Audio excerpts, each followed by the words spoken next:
Welcome to Talk About Topeka. I'm Chris Schultz. On this episode, I'm going to be talking with Paul Prece from Washburn University. We're going to be speaking about the Santaland Diaries happening at the Break Room all through the month of December. Be sure to go check it out.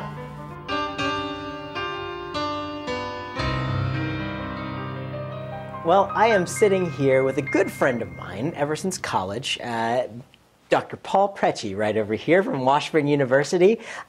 He was my advisor in college. I have a theater degree. He's with the theater department. And it's really cool that we get to work together putting a show on at the Break Room. And this is the third year for it. It's the Santaland Diaries by David Sedaris. Paul, thank you so much for joining us. Good to be here. Absolutely. So tell us a little bit about the Santaland Diaries. Santaland Diaries is was originally a prose piece written by David Sedaris, who is a humorous writer.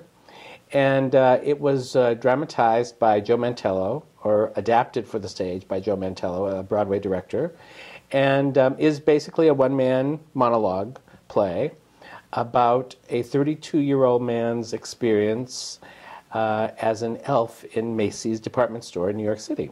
It really has become the 12 Days of Christmas at our downtown place here.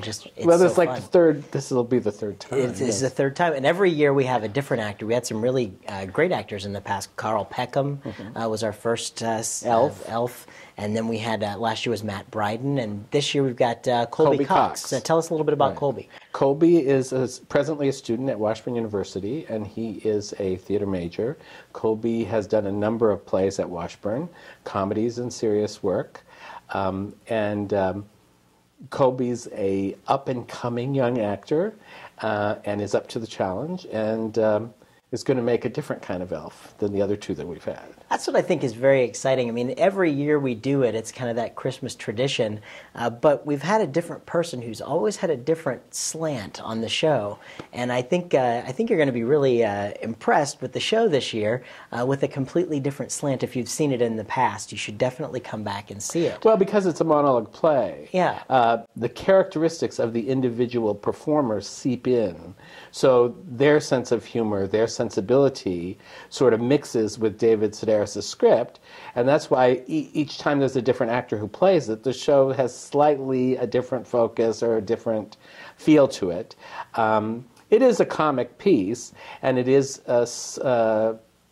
somewhat satirical, and yet at the same time, even though it seems counterculturist or a little bit critical of the Christmas season, in the final analysis, it really is about one man's sort of reorientation to Christmas as a positive event during the year, and his appreciation of children, and perhaps a lot of memories come back of his own childhood.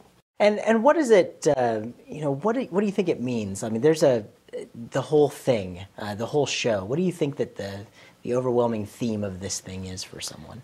Well, I think essentially here, what the writer is probably being critical of is the commercialization of Christmas, of what it means, of these good wishes of hope and good cheer. And he sort of gets at it by actually looking at the business that Christmas has become, especially when you're talking about a large city.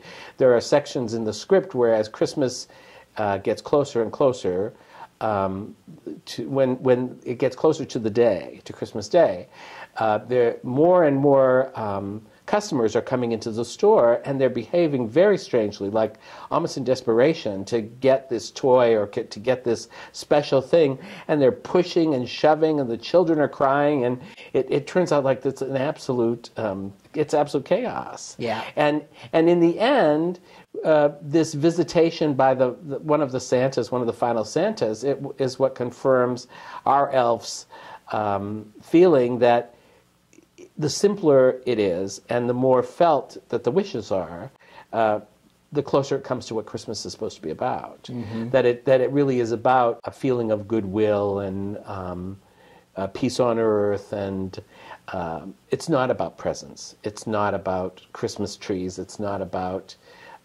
commercialism. Yeah. It's something else. It's about a spirit, you know. That the things that Christmas is, it's still there. Mm-hmm. When you sit there and you laugh for the whole show, and then you get to the end and you have this feeling of, oh, yeah, it is Christmas, and I like Christmas. Well, the elf takes a job. He takes a job at the beginning because he doesn't have another job. Yeah. And when he finally is hired to be an elf, even though he sort of mocks it slightly to begin with, he's really grateful for the fact that he does have a job.